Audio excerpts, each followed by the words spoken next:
Good morning, good afternoon, good evening, and good night. We're going to do a quick draft. It's my eighth quick draft of Kamigawa, and I seem to be getting better at it because I think we've spent a total of about 1,700 gems, right? But we've gotten 8 drafts under our belt at this point right now. So, that works out to be about 300, right? 3 times 8 is 2,400, so 200 times 8 would be 1,600. So about 225 gems in total cost per draft, which gives you an idea of like actually averaging over 4 wins a game or over 4 wins a draft, which is pretty solid. I didn't expect to get that good at it. A little bit of luck. We got ourselves some cards of note. We've gotten 2 Bank Busters. We've gotten 1 Wandering Emperor. We trophied twice, not on either of those 2 drafts, interestingly enough, but where we did get to like 5 or 6 different wins on both of those. And we've kind of been living in the black-white ninja kind of world where the removal seems to be very plentiful and very effective, and the bots are missing on a lot of things like Okiba Reckoner Raid and the Oath, Imperial Oath. And so just the combination of those cards being available to us continues to drag us in that direction. I do know that there is an incredibly powerful enchantment deck in this, and then everything else seems to kind of hover around black and green. Otherwise, it's green and blue. Green kind of being the common color, you would think green would be the way to go. I have let the rares define a little bit of the draft, but not a lot. I'm collecting rares. I'm collecting first set because I started playing Magic way later than this, right? Like this was like about a year ago or more. And I started playing Magic about 3 months ago. So it doesn't seem to like it made a lot of sense. I haven't really done anything on the ranked side here, but I have been able to pull this thing from the gutter all the way up, and hopefully we can get a few more wins than losses here and get ourselves all the way into platinum. I think platinum is kind of the goal for the ranked side of things, although I will be doing some drafting in the March of the Machines because I pre-purchased a few tokens. I've got an extra token laying around. I'm really looking forward to the sealed March of the Machine. That way I can just get as many cards as I possibly can on the first shot and get an opportunity to play with them for a while before I'm actually having to put myself to the test and figure out what I'm supposed to do. This, though, compared to Phyrexia All Will Be One, this has just been a way better experience inside this quick draft. I did a lot of Phyrexia All Will Be One drafting, and I did get the set collection up very, very nicely. You can kind of see the difference between the Brothers War. I don't have as many of the cards as I do in the Phyrexia All Will Be One, and I definitely spent a lot more resources during the Brothers War than I did on Phyrexia All Will Be One. I did the same thing with the pre-order bundle for the pass and stuff like that, but I didn't buy a bunch of gems like I did. I bought the welcome packs when I first came in, and I really spent through all of those gold and all that stuff really quick. It's just not a very fun way to accumulate cards. I find that like if I can accumulate them here inside the quick draft, I have the most fun. So we're going to do a freebie, I think. We'll take 5,000 gold and turn it into a draft. The way I look at it, gems is gems, and it doesn't matter if I'm spending them on the new set or if I'm spending them here. And I kind of really am looking forward to March of the Machines. I think that adding battles is going to slow the game down, and everybody has been very, very positive about the Shadows over Innistrad restructuring, which was much, much slower format than Phyrexia All Will Be One. And even this quick draft Neon Dynasty is much, much slower, even though it's like all mega hands. Everyone's got really, really good hands because the bots don't draft it correctly for some reason. But for the most part, you can still pretty consistently get 2-to-1 on the win-to-loss ratio, which is ideal. So let's do the 5,000 gold. We'll take the free, in my opinion, quick draft, and let's take a look at what we got. Okay, so trying to make it as big for you guys so you get a chance to see. This is a really interesting card. I have the overlay for the guys from whatever it is, the Draftsmith guys. I listen to their podcast. I think it's Limited Resources, and it's pretty good. They do break it down a little bit. Louis Vargas seems to be over it, and this guy seems to be carrying it the whole way. But the tribute to Hirobi is absolutely powerful when it goes according to plan. You get a 3/3 flyer with haste, a rat, and a card from sacrificing the other rat when you attack. However, there are some real fail cases, like when your opponent always has ways to sacrifice his own rats, or if you're just too far behind. I totally want this card because I am addicted to rats, and I am really, really excited about the upcoming set with rats coming out its ears.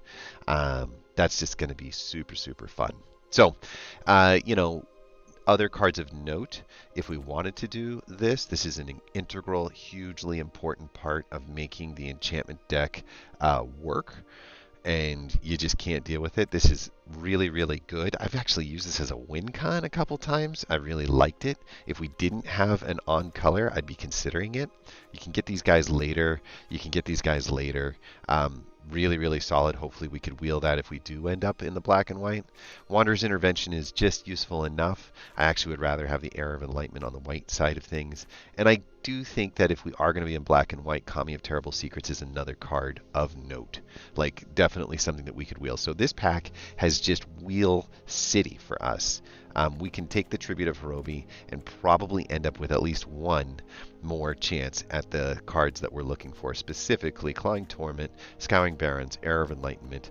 If I can get any of those three, I'm ecstatic. If I can't, it's not like I'm not really super freaked out about this not being, like you're not even, you're getting a card draw out of a land late in the game.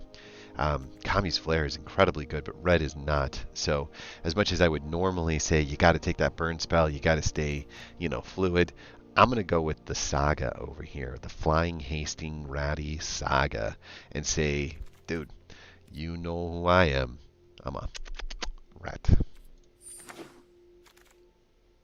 Ooh. Okay. So, we are in black.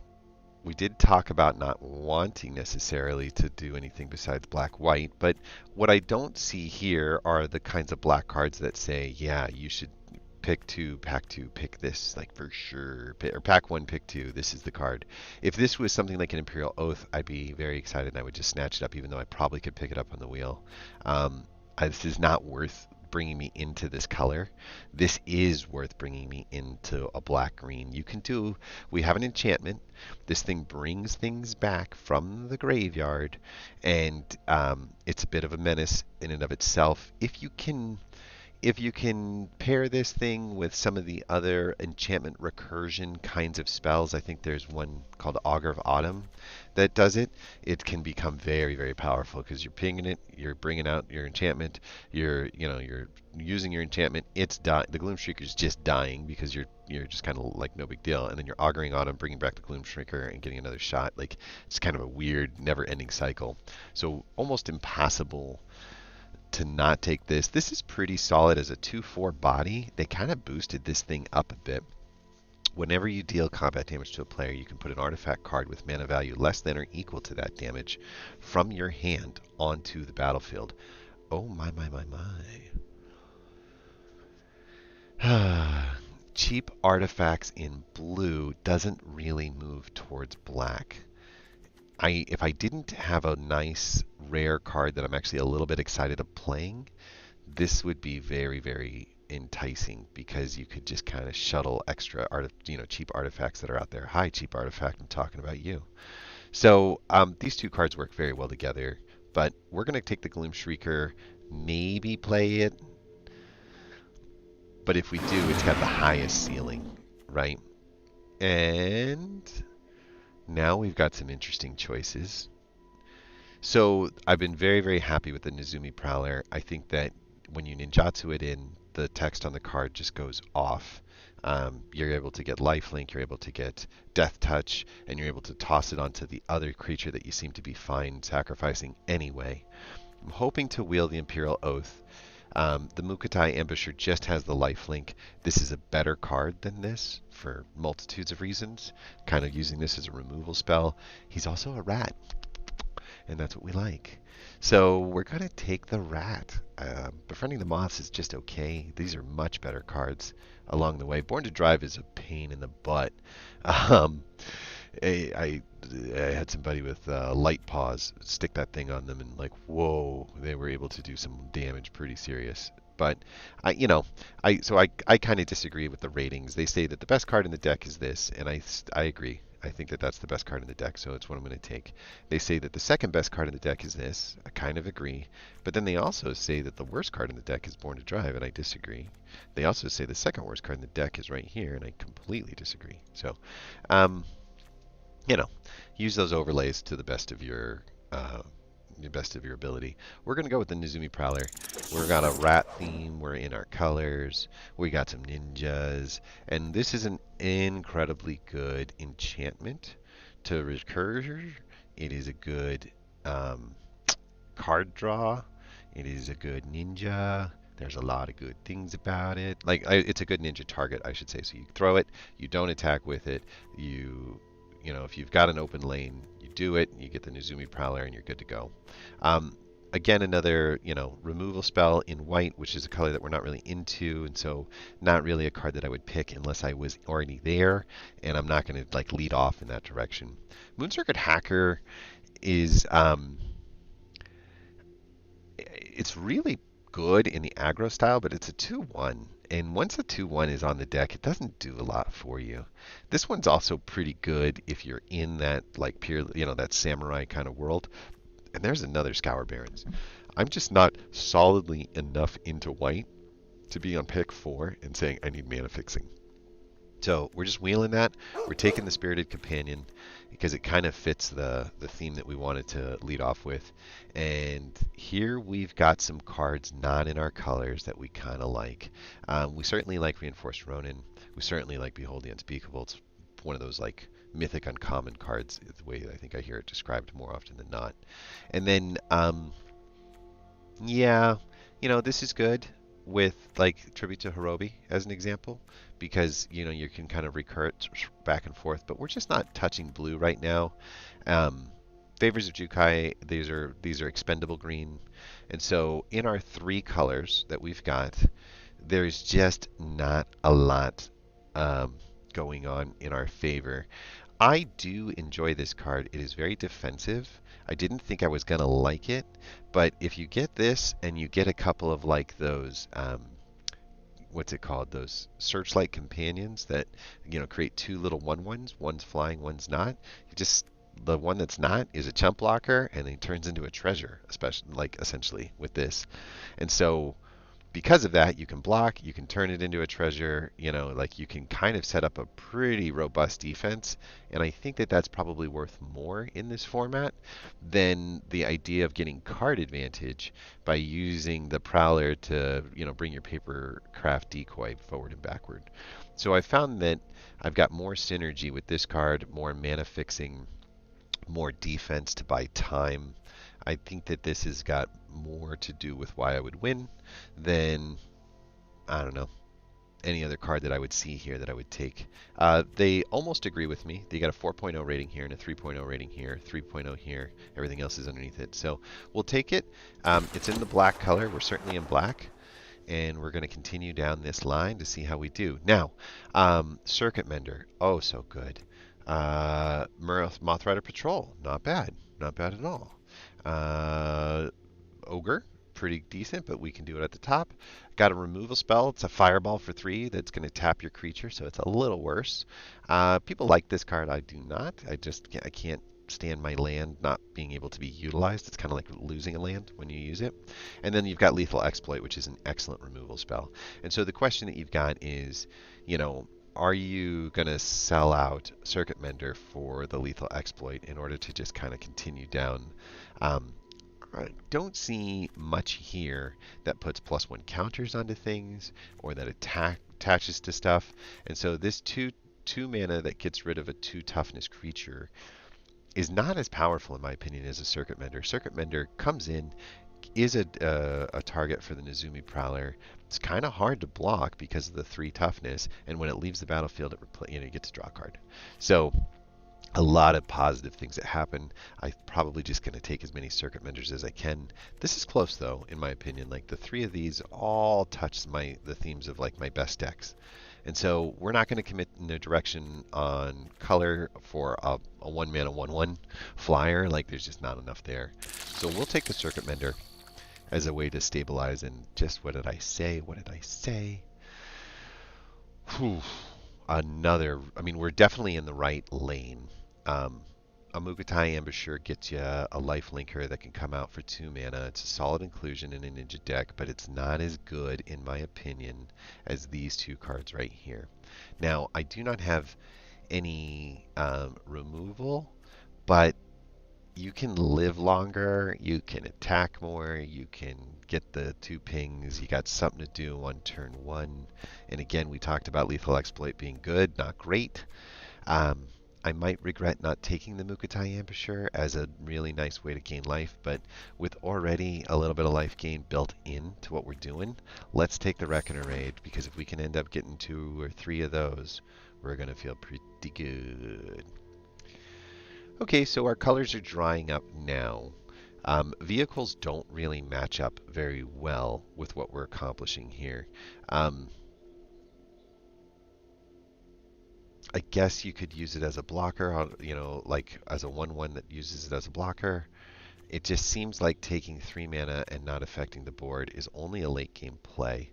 And so I would use this, I would kind of be frustrated with seeing this in my hand.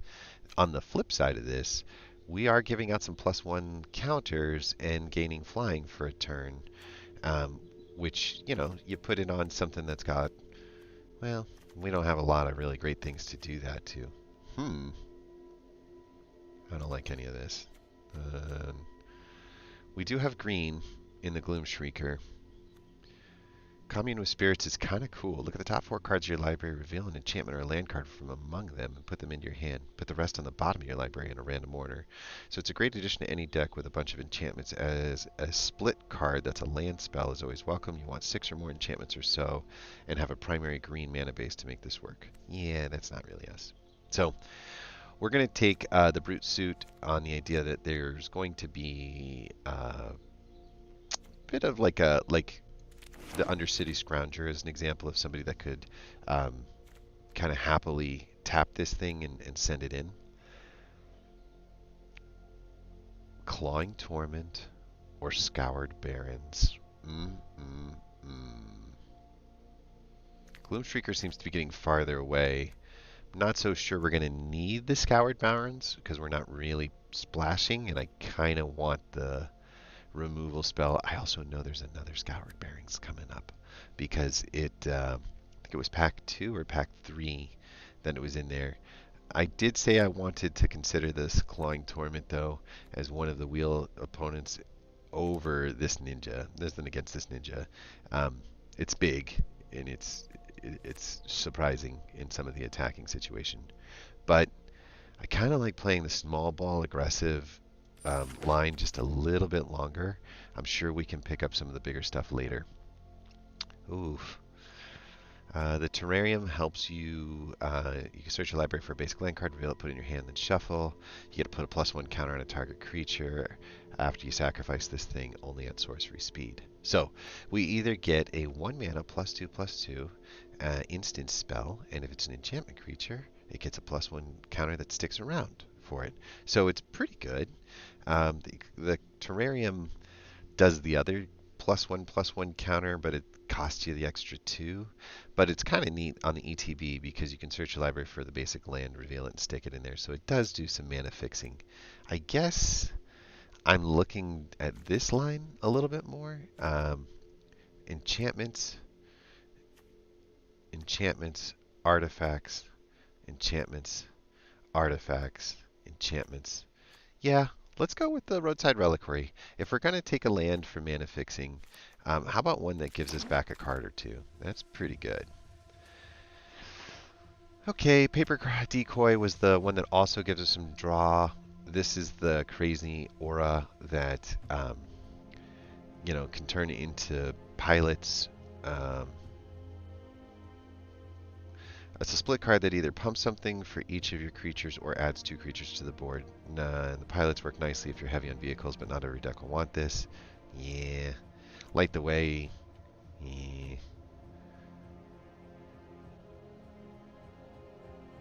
I guess you could use this as a way to save the life of something that you have already done. Let's say you want your Harobi back, your Spirited Companion. Maybe you use it as a chump block and then return it back. That is kind of like a card advantage. And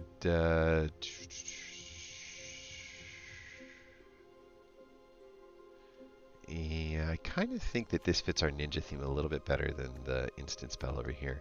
I am a big creature proponent. I think that if you've got enough creatures, you can survive a lot and stabilize a lot. And if you don't, saving the life of a 1/1 that you have to recast to get it to affect the board again just isn't enough.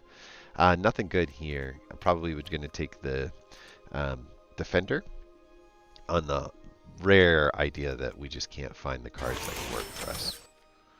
Another Papercraft Decoy? Oof. There's no way I'm playing both of those. Experimental Synthesizer's a good card. And there you go. So,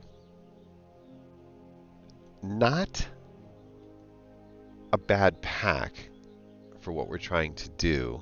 Just a bad rare that we might take anyway. If I had to be honest, right, I would say I would prefer not to have either of those Papercraft Decoys in my hand. And this is a land. So I've got 9 playables, which would give me a pretty good pace on the playable side of things.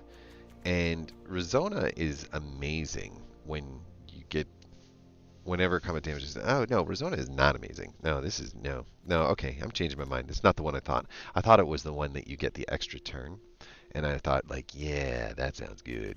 No, I think we're taking the Mukotai Ambusher as a 2-mana deal. We could take the uncommon Double Striker. I have had mixed results with this, but if we can put some +1 counters onto some things, this thing becomes super, super dangerous. So I do think I like it. I also like this card a little bit more. It's a first striker. It comes down. It is a saga, so it does become a really nice target for a recursion with like the rat or the ninjas. I have been struggling sometimes though to find ninjas that ninjutsu on the cheap side and really allow the thing that I want. Like a couple times I've gotten into this ninja side in black and white and ended up with only like 4 ninjas or 3 ninjas. And you'd really much rather have like 6 or 7. It's much easier to do in blue. You can see there's a lot of blue ninjas that are floating around. But there's not a lot of black and white ninjas. And I have a feeling that we're going to wheel neither of those two. Well, tough choice.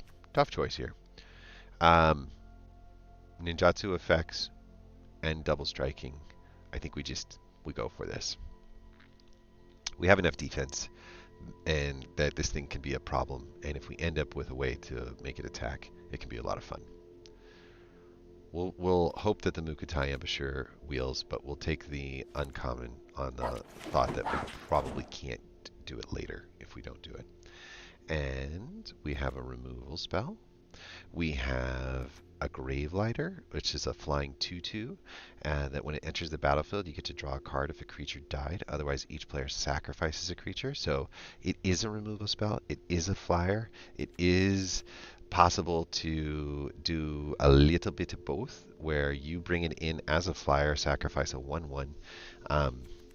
I kind of dig it. We're just looking at what we got here. 1, 2, 3, 4, 5. Not a lot of creatures, so I think that we definitely want to take the Gravelighter over the Kunai. I think that I like the idea of having a better board state then I do like to have the idea of a removal spell in hand. And speaking of a removal spell in hand and a Searchlight Companion, we got the choice between the two. We're gonna hope to wield the Searchlight Companion. A lot of people sleep on that card because it doesn't look like it's that exciting. It just plays really well. The Lethal Exploit though is exactly we had a hard time passing it up twice. We got better cards for the stuff that we passed it up for, but now it's time to take it. And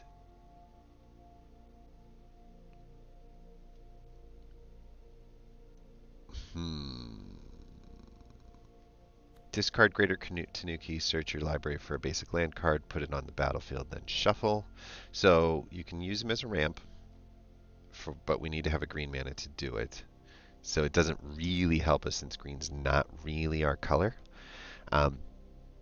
We could splash this as a way to kind of do some kind of sacrificey thing, but without the Searchlight Companions, I'm not so sure we've got a lot of targets that we're trying to sacrifice. Jukai Preserver is a little bit more in line with some of the theming that's going on in our deck, but again, needing to hit the green, I guess I'd rather try to hit the green on turn 4 than to do it on turn 3. The Tanuki's maybe the best card in here, but double green in our not colors, just oof, rough, rough, rough. I have taken these cards. They're not bad. They're also pretty good with like your Akiba Reckoner Raid. Because what you do is you attack, and then you see if they block, and then when they block, then you throw the return to action on there as a way to say, that's okay, I'm bringing it back. But when I'm bringing it back, it's not this menacing 2/2 guy, it's the Reckoner Raid again. And, the same type of thing happens here with the Tribute to Hirobi. So I do think that having a little bit of love in the, with our rare over here, getting a chance, that also, the rare does fit in the Omnicult because we would be able to have the ability to sacrifice our rats too. What does this thing do again when it attacks? Flying Haster. When it enters the battlefield, gain control. Whenever it attacks, you have to sacrifice another creature, and if you do, you get to draw a card. Yeah, we wouldn't.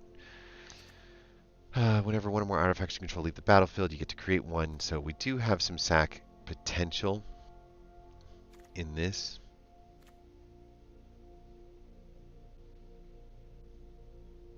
Okay, I think we speculate.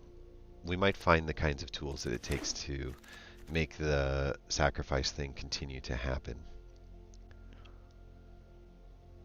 We got a very good flyer, a very good enabler, kind of a necessary part for sure of the samurai deck. We're just not doing the samurai deck. You can see none of the red cards here are jumping up and down saying you gotta take, you gotta take.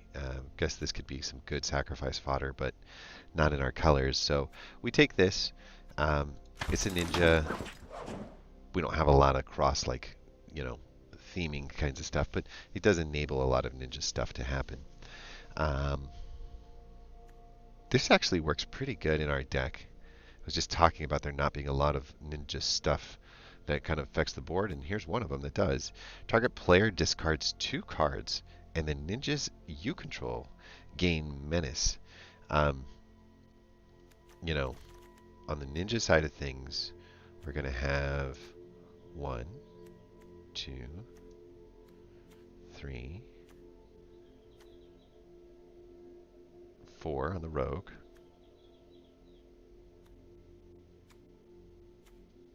I feel like they're missing one, but okay. So we have 4. So I do think that we're at exactly the halfway point in the draft. I guess I would rather speculate on a Kaito's Pursuit than a Dragonfly Suit. Not a fan of either of these. Yeah, we're not getting the most powerful cards here. I'm going to be perfectly frank. It's not like spiraling out of control in the wrong direction, but it's also not like slam, slam, slam. Like we're not seeing that kind of deck here. And so might be in a little bit of struggle, but things can change very quickly in this. 2 mana, 1/2 flyer is really good. Has the ability to buff itself up as a late game threat. Got to take it. got another Akiba Reckoner Raid, got another Clawing Torment. I kind of, we definitely are in the market here for some power at the top of our curve. Our curve is very, very low. The most expensive card we've got is 3 mana. I'm going to take the Akiba Reckoner Raid just because I just know that card so well as being such a powerful card. It's close. Oh, look at this. Okay. I think we're going to be fine on the ninja front now. And I'm suddenly okay with my Kaito's pursuit.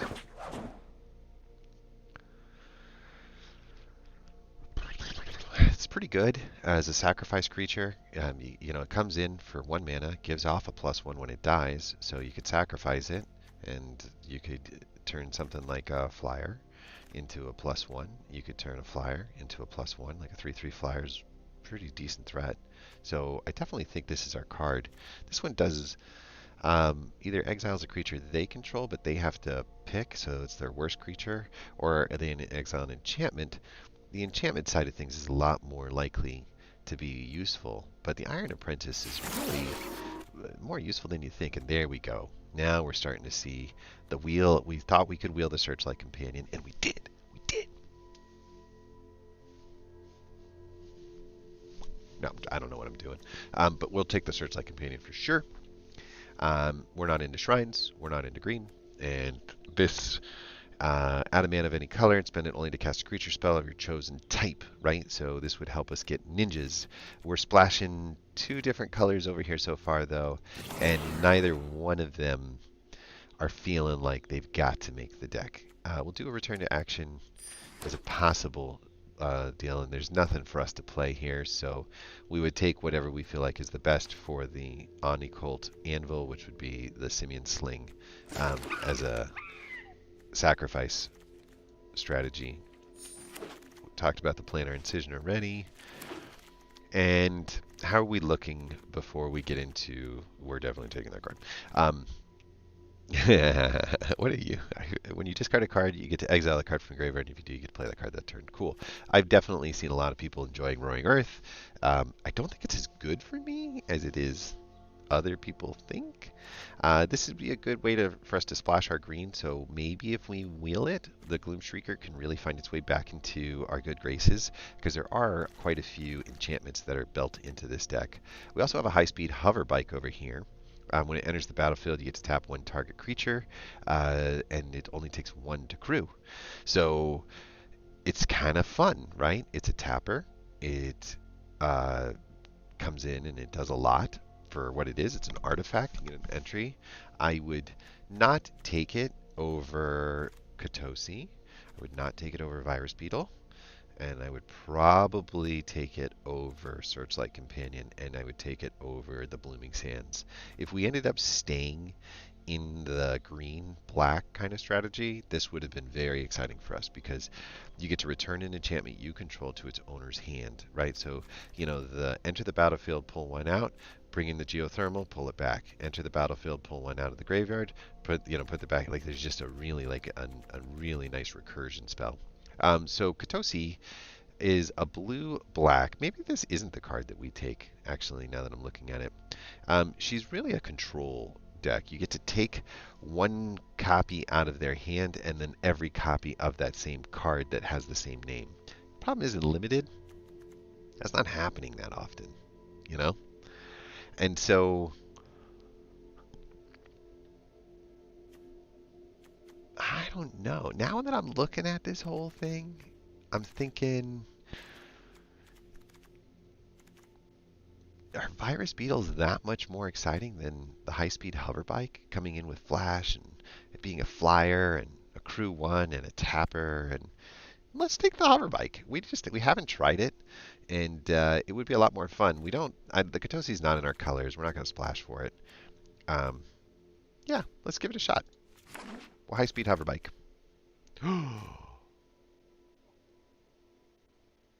Well, that's a snap. Yeah, there's a Reckoner Raid. Yeah, we like this card. We already have a couple of them, and I do think that you can go too low. This is a very nice top-end threat. A little hard to cast. Probably going to take away the splash cards. I still think it's worth, though. Number one, it's just worth it to own, right? Like, we only had 2, so now that we have 3, ooh, we're very happy. This is just not going to work and not in our color. As far as the best cards, we're just, I mean, I guess the green would be great. We have an Iron Apprentice over here.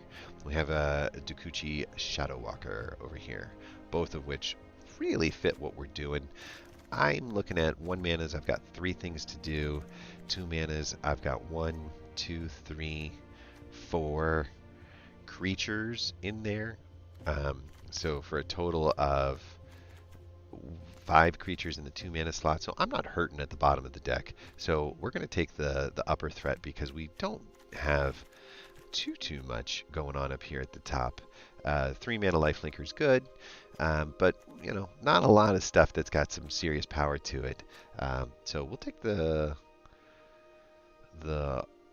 malaligned Dokuchi Shadow Walker. Is that right? It fits our deck better. This is a good removal spell.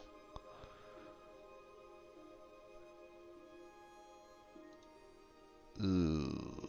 Let's take the removal spell and see which one of those wheels. I would be fine with either one. Oh, I like this card. Most people don't, but I do.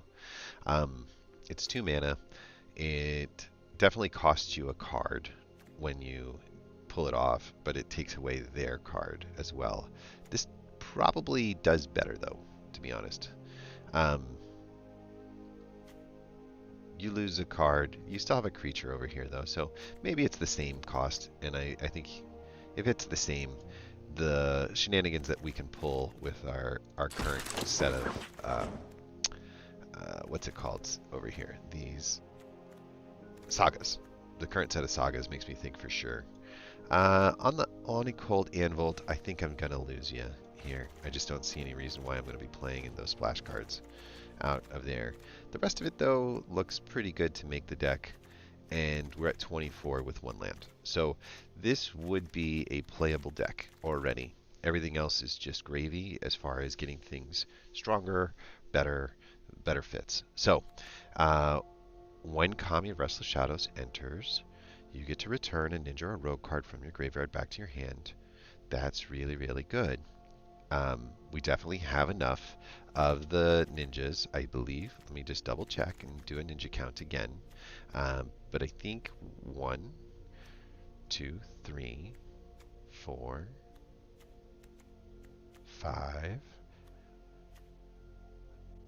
6, because she's a rogue. 7. It's pretty solid. And then this is a board wipe. We're taking the board wipe. Ooh. Ooh. No, we're not gonna get that excited. The first draft that I did, I really got excited about all of these white cards. I thought like white looked like this like strongest. I really struggled to get to 3 wins with it. It wasn't too exciting for me. The Leech Gauntlet has lifelink. It's 2 mana, and then you can equip it, and then the equipped creature gains lifelink. It doesn't gain anything else but lifelink. But it is kind of nice as like a way to sort of stabilize, and then if you do put it on a flyer, you can really kind of win the game with it. It is expensive to stick on there, so you put it down early and then you do something later with it, kind of thing. But I do like it, and I think I might like it more than this. This thing just dies to a lot of removal in this, right? And so having the 3 mana cost and then watch it get killed by something that just costs 2 mana to kill it, or even 1 mana in some cases to kill it, just is so disheartening. So I think we try this thing. It's an artifact and it's an equipment. It helps modify creatures for things that care about modifications. I've never owned it. I've never played with it before. So let's go. Another silencer. Another lethal exploit. I'm going to do a quick look here at our creature count to see. I've only got 13 creatures.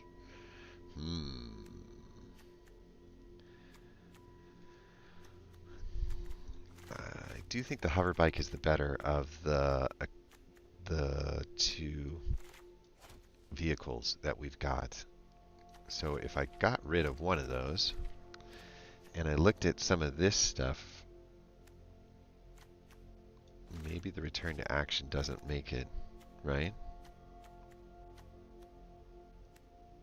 And maybe, let's keep that in there for now. But you can see that we've almost gone mono black. In fact,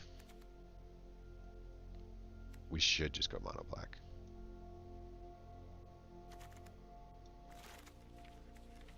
What does our hand look like if we lean hard into mono black? This is the best part about quick drafts, is right here making a decision between an instant removal spell and a creature that is also a removal spell. We can very, very quickly kind of look and see. Number one, our curve looks really good, right? We're very aggressive, and at this point right here, we're monocolored looking for, one more playable to make a deck, or two more playables to make a deck. I do think that we have a pretty serious problem, though, with the lack of creatures that are on there. What I see as far as removal is 1, 2 possible removals, 3, 4, 5-ish, 6. We have quite a bit. I think we need the creature.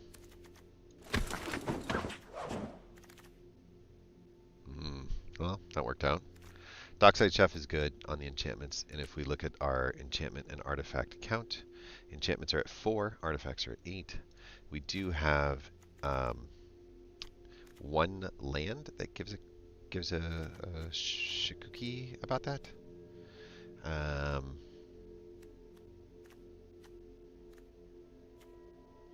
Would like to pick up a couple more Searchlight Companions to keep our tribute moving in the right direction. But 1, 2, 3, targets for there. Even a Circuit Mender is a nice target for a removal spell if we end up needing to continue to attack in with the Flying Hasting 3/3. I think that Flying Haste is like our win con so far, because what I see is some life gain, some removal, and then some flying, right? Some flying, some ability to attach some life gain to a flyer. Like, there's a lot of, oh, okay, so you're trying to fly your way in, kind of deal. And I dig that. I think that that's probably the best answer. We go small on the ground and heavy up above. This would be good in the event that we end up being very, very wide, which we're very low, so it's more likely to have a lot of little creatures that are wide than the opposite. But I can get a sense that like a lot of things could come in with Menace across the board with that. So I am not cutting Kaito's Pursuit just yet. But taking another card here that's a non-creature feels like the wrong answer, because this creature count is just too low, and the removals feels really good at this point. I'm not overly excited about that. Aha! We talked about this card earlier. It plays out maybe a little bit better than it looks, but we really, really want the Searchlight Companion for our tribute to Hirobi. So we're taking this. It's kind of like 2 creatures in one. It's going to really fix the creature situation. We did wheel the Dukachi Shadowwalker from our pack that we were kind of hemming and hawing about. So we feel really good about that pickup. That's a 6 mana, but it's going to come out for 4 most of the time. Nothing in here.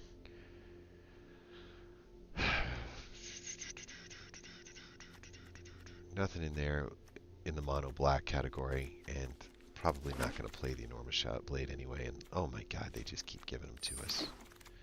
They just keep giving them to us.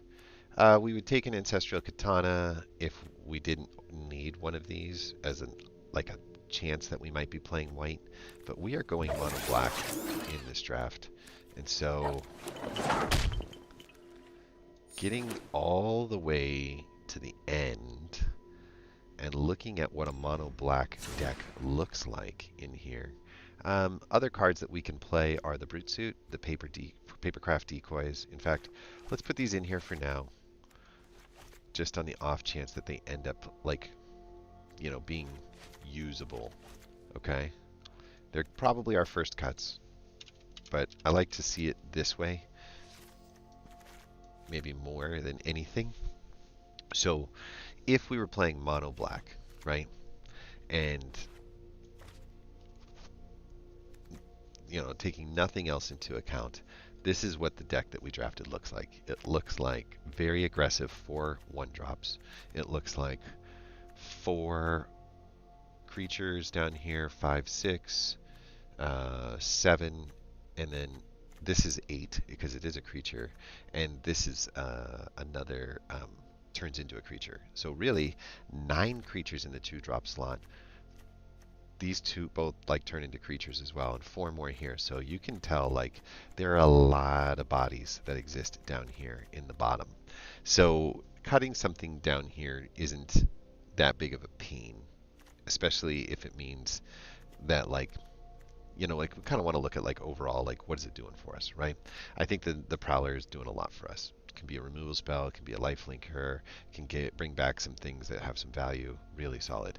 I definitely am playing the Tribute to Hirobi. I just want to see how the rats work out more than anything. And we did bring in some Searchlight Companions as sacrifice targets, Iron Apprentice as sacrifice targets. So we kind of built around the Tribute to Hirobi just a little bit. So I'm going to keep it for sure. The Gravelighter also has a bit of a sacrifice piece to it, and the Dokuchi Silencer has a card sacrifice piece to it. This is a card that I don't know has a spot for me just yet. We got to bring this back over here. Right? Yeah. So, we are very low in curve. We could definitely come down to 16 total lands being in one color, as we are. We could sneak a peek at this, hover bike sub-theme as a way to continue the pressure on there. We have 2 lethal exploits, 1 Clawing Torment. This Pursuit seems to be one of the weakest ones, a board wipe type of card. This Brute Suit also seems to be kind of one of the weakest ones, and we're definitely not playing this Energy Blade. That would give us 1, 2, 3, 4, 5 different cuts out of the 7 that we need. Just leave us with 2 more. Don't like this. Just kind of stuck it in there as an opportunity. But the opportunity cost of losing that card is too high, in my opinion.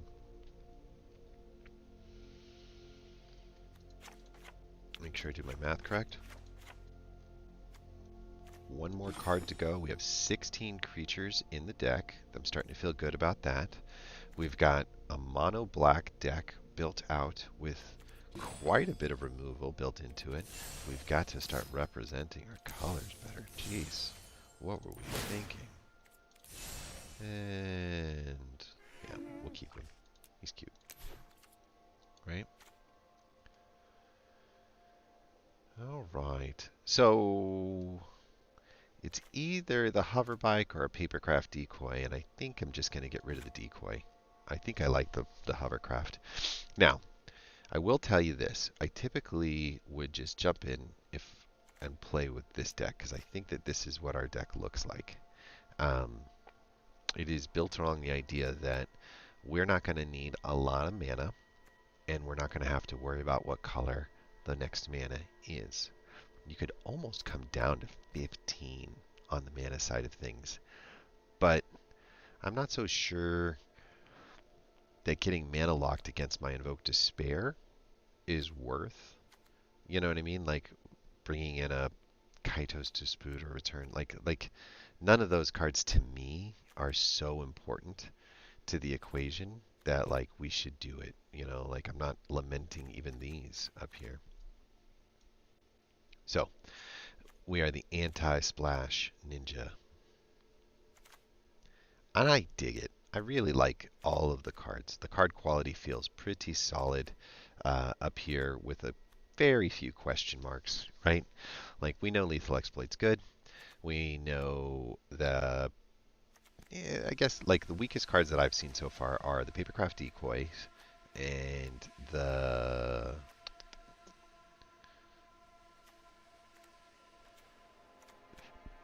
Dukatai Ambusher. But we need some beef, right? Invoke Despair is just so good in this, and it looks like we're going to be able to get a chance to cast it on time. So, removal, removal, removal, removal, sacrifice, sacrifice, sacrifice, removal, board removal. More than just a board removal. Like a creature removal and an enchantment removal and a planeswalker removal if it ever showed up, but I don't think it's going to show up. But I really like this deck. It is very ninja oriented. We have 7 ninjas and 1 rogue, so 8 total ninja rogue synergies happening over there. We have 2 instants and 2 sorcery spells, so we're not doing a ton in the attacky, like tricky kinds of stuff. We just kind of leaned away from that. Lots of artifacts, but there's not really an artifact theme going on in our deck. What's really going in our deck is I'm going to continue to frustrate your players while I'm going to put more things down on the board than you can. I'm going to fill up the board quickly. I'm going to, frustrate you with a removal on one of your 2 creatures and a high-speed hoverbike to tap the 3rd in order to get, what looked like a 1/1 attacker into becoming a 2/1 flash flying, like, woohoo, super attacker. Doesn't have haste, interestingly enough. So I guess the only thing that you're flashing this towards is blocking a 1/1. That's when you've got a 1/1 out. It doesn't seem to me like it's that exciting. But these work together really nice. The synergies here are good between the Searchlight Companions, the synergies between the Hirobi, the Iron Apprentice, to a certain extent, even like the Circuit Mender. Well, this is whenever it leaves the battlefield, you get to pay 2 to draw a card. This is you get to get a card every time it leaves the battlefield. So again, in the sacrifice deck, there is a payoff for all of these sacrifices across the board. And we have got a lot of the black sacrifice pieces here. So I kind of think that we'll always have the ability to continue to attack with our Tribute to Hirobi, and we'll always have the ability to, continue to get more little 1/1 bodies out of our Searchlight Companion because of the ninjas, right? The ninjas that ninjatsu and the ninjas that ninjatsu are going to take out that 1/1 flyer and then allow you to recast it and allow you to create another 1/1 body that becomes a nice tribute to Hirobi. And so it just keeps coming. I do like this. I feel really good about this deck, actually. I don't know how to use the bike to its fullest extent, and I don't know how to use the tribute to its fullest extent. And so, not knowing those cards very well makes me want to go test this deck out against Sparky. I want to test out this to see if it's worth it. Going down to 16 lands or going down to 15 lands. Is there a return like this creature right here? I would love to have 17 creatures and just kind of continually get good draws that help affect the board. I really, really like that. Everything is about the board here, though. Every piece of this is about the board. We have very little direct interaction, direct burn. It's all remove a creature off the board, bring something on there, and heal up a little bit. Remove creature off the board, get a good value. Remove your creature off the board, get a good value. Constantly functioning things in and out on the board, whether we're sacrificing them or whether we're ninjatsuing them. We're supposed to be able to get more out of everything that we're doing than we're giving up. We do have a little bit of stabilization kind of built into this if we absolutely had to, and it did win me a game on the last game that we were doing. So I dig it. So this is how I test. I usually will look at 16 lands. That's 24 lands in a normal deck. So if I go add to decks, go to decks, and let's test out the Hirobi just for a sec. This is not going to be the most exciting part, and if I ever turn this into a video, this is the part that I would cut out for sure. But here we go. We're going to edit this. It's currently a draft deck, which means all of the cards that we didn't select are over here on the side. We're just going to take them all out. We're going to bring us up to 20. We'll do it like that, just in order to make sure. And then what I like to do is kind of go back and forth on here and say, we add a Walker, we add a Clawing Torment, we add an Invoke Despair, we add a Reckoner Raid. We add a Mukutai. We add an Iron Apprentice. We put in an extra... let's pick the worst one. Actually, I'll tell you what. Let's pick the Grave Ladder in order to do one of these. I don't own one of those. Haha, you got me. I'm trying to pick the worst cards now that I'm adding so that we don't like over strengthen our deck and make it difficult to tell if we actually have something here or not. Searchlight Companion, and we don't have a Leech Gauntlet, but we do have. We already have 63 cards. I don't know what I'm doing. We'll come in here and we'll turn this into standard, and now we got to cut 3 of them, right? So let's cut you, and let's cut you, and let's cut you. So kind of go from the center out for the cut, just to do it. So ideally, the deck should function pretty close, because proportionately we've got the same amount of mana, and proportionately we've got the similar style here of removal, ratios, those kinds of things. We do have 2 Invoke Despairs, and they might be, yeah, you know what? I don't even want to put myself in a situation where I'm like, should I double to Invoke Despair or not? 2.4 matches what we had. 23 to 13 ratio kind of matches pretty close to what we had before we started doing it. So I feel like we got something going on here. And we're just going to call this the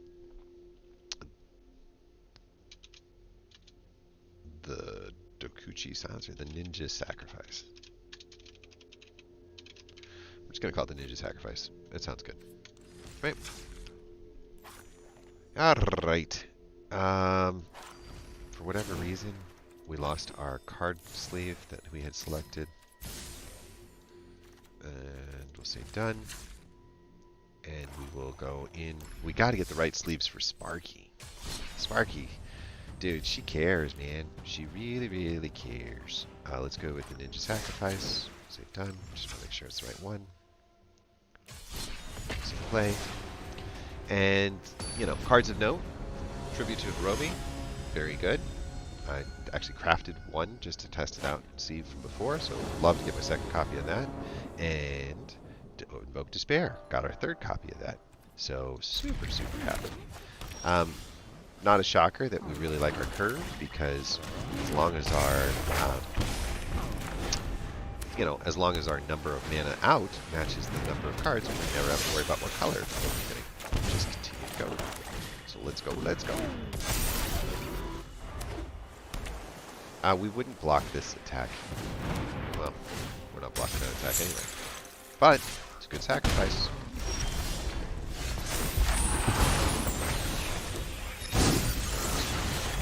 Circuit Bender.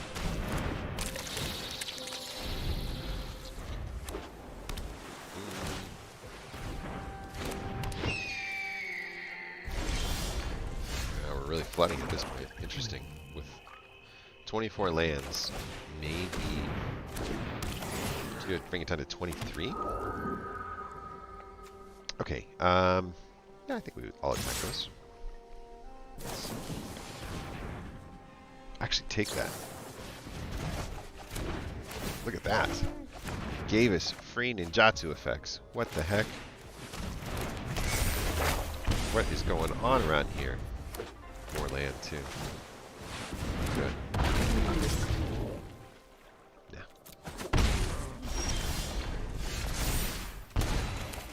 Alright, so we have 5 total mana, and we've got 2 things that we can do for 5 total mana. So just the best bang for our buck. Not a lot here on the attack that's ready to go. And opponent's out of cards, right? So we have a 3/3 flyer to deal with, and we don't have a good way of doing it without spending the mana, so we'll say no on the ones. I do think that our best answer is to get rid of the guy. Let's get rid of their flyer. And I don't mean like get rid of it. I just mean like, yeah. We have enough mana for the Inkfry's Infiltrator, so I'm curious to see, is this sorcery speed or not? I don't think it is. Yeah, I didn't think it was. Pop that in response. Delete that. And whittle him down. Yeah. Okay. I do think it's probably time for a Dukuchai Shadow Walker. This can just get in there for free and make it a 5/5. Everything else is I'm going to lose something if I attack. And so I'll just do the one attack to, conserve resources, treat it as if it was a regular game. But the cool part about that is we get a 5/5 out.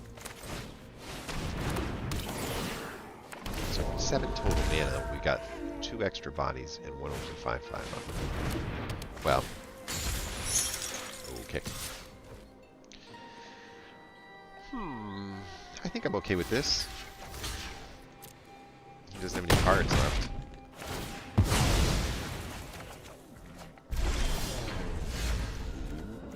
Tribute to Harubi. We did want to learn how this card worked, and this is an opportunity to do that. How very, very interesting. So, if we don't attack this Rat Rogue, we get him, and then we can use him for a sacrifice. I think we just do this one.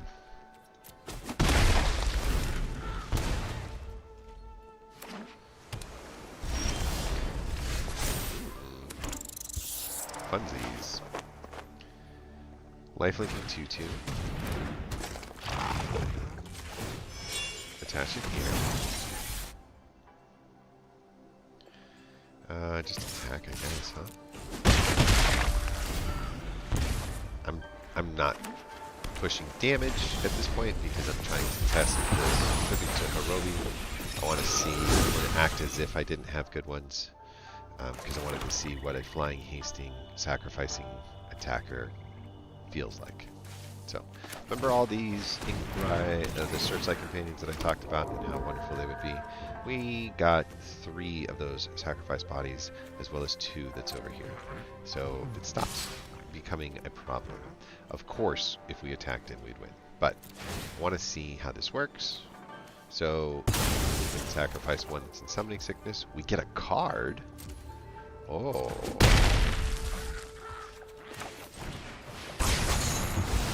Oh no, it does on all sides. Oh no.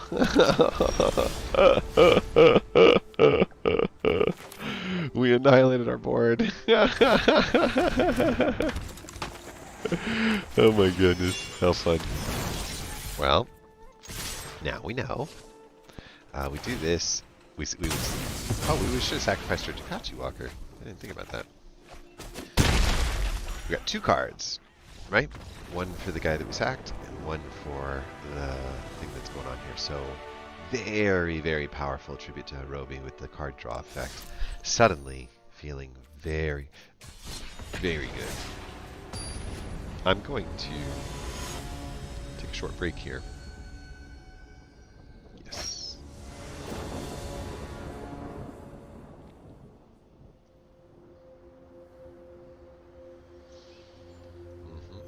Say okay.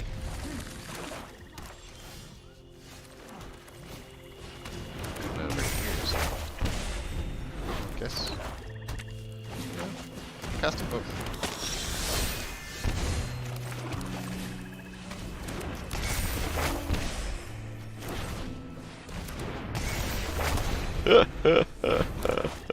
Lethal Exploit kills this after it hits us. I feel better actually about getting the Witch's Familiar down. Not dead, by the way, because that would make Brilliant bigger. But can't block, and he's going to ping for a damage each and every turn, which is kind of cool, right? So we go next and end the turn. Yeah, I know. But there's a reason to, there's a method to this madness here. It's okay. Put it right here on the base. And we haven't attacked yet, which I think is an important thing to remember, because he's already down to 13 life. The pings, the pings, the pings, the pings. There's just so many pings happening.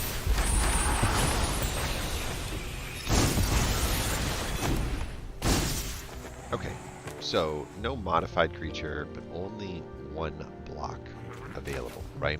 So if we lethal exploit out the Cold Blade, he can't block this next card, which means it can attack, but we're not going to leave it that way. Do this and say submit, and we'll give it to him in order to make this more likely. And now we've got something to cast on the next turn. First attack. He's already down a 9.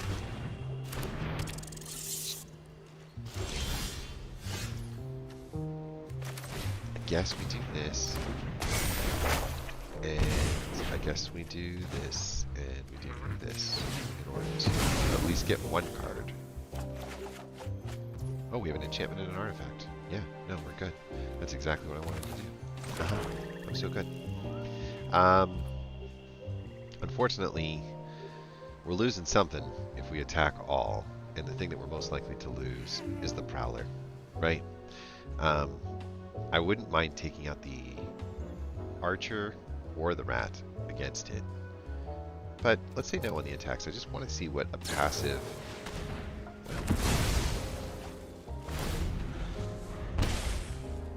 If you passive, you get smacked. I love it. Could block here, but we're just not worried about the life total so much, right? You can't block either of those two now. Next. All attack. Bringing it in. Best part about this.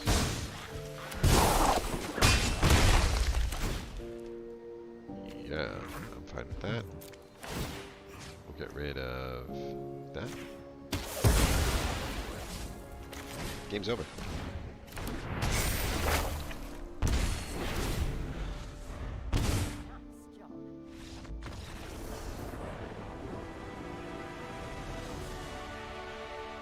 Oof. Cycling these things in and out is just... Whew. But I think we only have 2. So it's worth noting that we're not going to end up with the 3 of them at the same time like we ended up here. That's a neat finish, but it's not the only thing. What am I picking them up at? I think I'm picking them up at 140. Do one more of these, take a break, eat some lunch, pick some kids up. We do have a tribute to Arobi without a bunch of the other little 1-drops. So a pretty good deck to try some things out with, if you ask me. I would definitely put the tribute out early, even though we won't have the sacrifices as a test to see how important is having the sacrificial rats. Oh, they have haste? Where's this summoning sickness? No? Ouch. Okay, this is why you want to learn. 2/2, when it comes in, you could sacrifice it to get rid of a 1/1, or you can just put this thing up here to help block. And I would just block the Carotide, and I would take the damage. Oh, perfect. So we go this way, we go this way. We attack. And I think we'll just do the 1 attack. We'll sacrifice this little guy. What's crazy is like we're not really like sitting on a ton of mana, and we've already got the 4 black. We just need the 1. Uh-oh. That's painful. Guess that's probably worth remembering, right? Our mana doesn't change, but our board state certainly does. We're throwing it, and we could be invoking it. We'll only be getting rid of 1/1, but we will be hitting him, and we will be gaining cards. So I do think we do it. Invoking you. Uh-oh. Yeah. Good attack.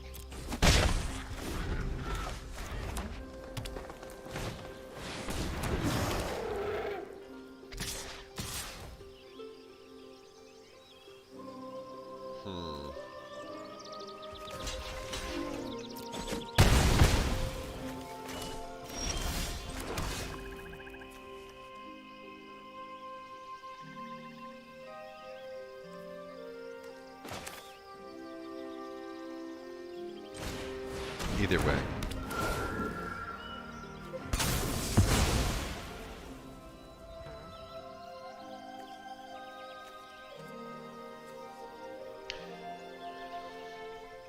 Artifact.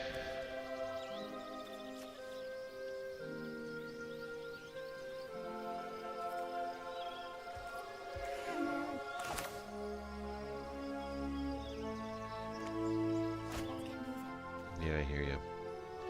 Unfortunately, she's just a chump blocker if I do it. I think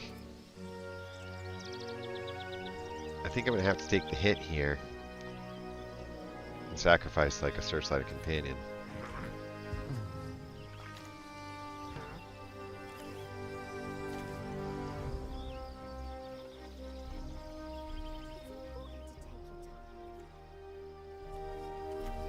Yep. Okay. Oh, I forgot. I had the attack. I could have done the removal. Dang it. Okay, I'm just going to take the hit. I want to see what happens. I know. Oh, I know. Okay, so we don't have the mana to do double lethal exploit, unfortunately, but we do have the ability to say next and attack here. Yeah, I'm just going to do the one attack and then go to next, and then we'll do this. Jatsu out our Searchlight Companion, and then go next to damage. And then we are going to give up like this girl. Yeah, we're giving her up in order to take out you. And then we have 3 mana left, so chump blocking is starting to feel like the right answer. I got another ninja. I'm a little worried about a...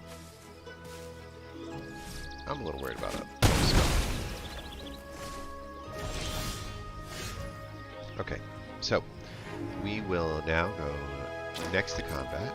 We will attack and attack and attack. We will bring back out the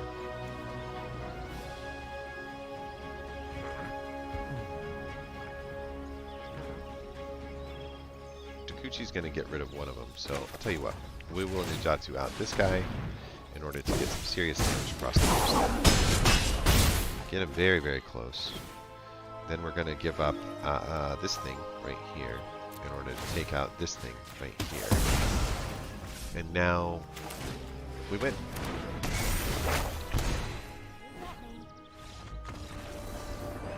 I like that. I like that. Those last 3 moves were really, really solid. It's just in general a pretty fun deck. I don't think that there's a lot to learn now. So I think that when we come back from lunch, we're going to play it out and see how it works out. Kinder Fabiola.